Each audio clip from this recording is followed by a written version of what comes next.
ایک بات یاد رکھ لیں، شام کا علاقہ،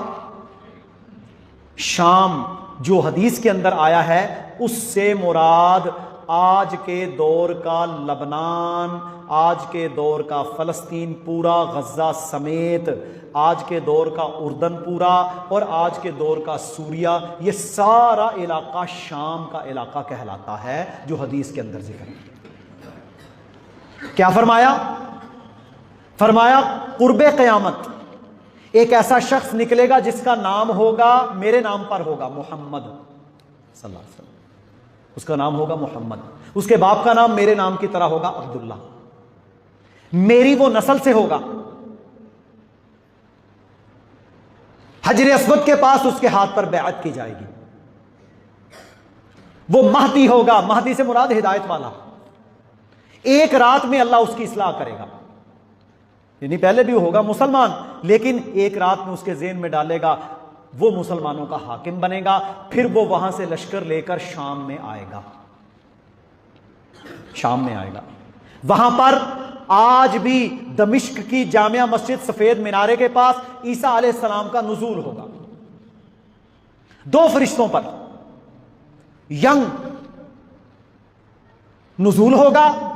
اس وقت فجر کی نماز کی اقامت محمد بن عبداللہ امام مہدی جو مسلمانوں کے خلیفہ حکمران ہوں گے ان کے لیے ہو چکی ہوگی، وہ دیکھیں گے عیسیٰ ابن مریم آ چکے ہیں تو وہ پیچھے پلٹیں گے، عیسیٰ بن مریم علیہ السلام ان کی پشت پر ہاتھ رکھ کر کہیں گے نہیں یہ اقامت آپ کے لیے ہوئی ہے، آپ ہی جماعت کروائیں، اس امت میں بعض کو بعض پر فضیلت دی گئی، یعنی آپ نماز پڑھائیں، وہ نماز پڑھائیں گے، اس کے بعد کمان عیسیٰ علیہ السلام سنبھالیں گے، اس کے بعد کمان عیسیٰ علیہ السلام سنبھالیں گے، اور اس وقت پھر میرے بھائیوں جو مارکے ہوں گے ان میں مسلمانوں کی 3 اقسام ہو جائیں گی، میں حدیث کا خلاصہ بیان کر رہا ہوں، 3 اقسام ہوں گی، مارکا کس کے خلاف؟ ظالموں کے خلاف، یہود کے خلاف، فرمایا یہودی اور عورتیں سب سے زیادہ دجال کی پیروی کرنے والی ہوں گی، مارکا ہوگا، اس مارکے میں کچھ لوگ مسلمانوں کے منافق وہ بھاگ جائیں گے، اللہ ان کی کبھی توبہ قبول نہیں کرے گا، کچھ لوگ شہید ہو جائیں گے، افضل ترین شہداء ہوں گے، اور کچھ لوگوں کو پھر اللہ فتح عطا کرے گا۔ اللہ رب العالمین نے عیسیٰ علیہ السلام کی حرب ایک ضرب سے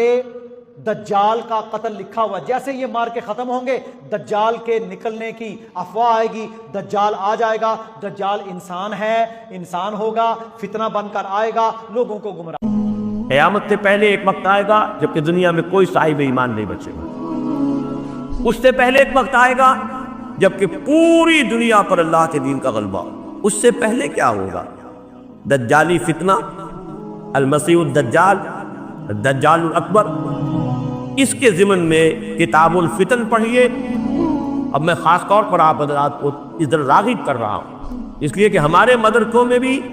سارا جو حدیث کا درس ہوتا ہے وہ سب شروع کے جو فقہی ابواب ہیں، وضو کے اور نماز کے اور روزے کے اور یہ اور وہ جس پہ اختلافات ہیں مسلمانوں کے، سارا وقت صرف ہو جاتا ہے ان پر، یہ احادیث کے ابواب کو ہم پڑھتے ہیں۔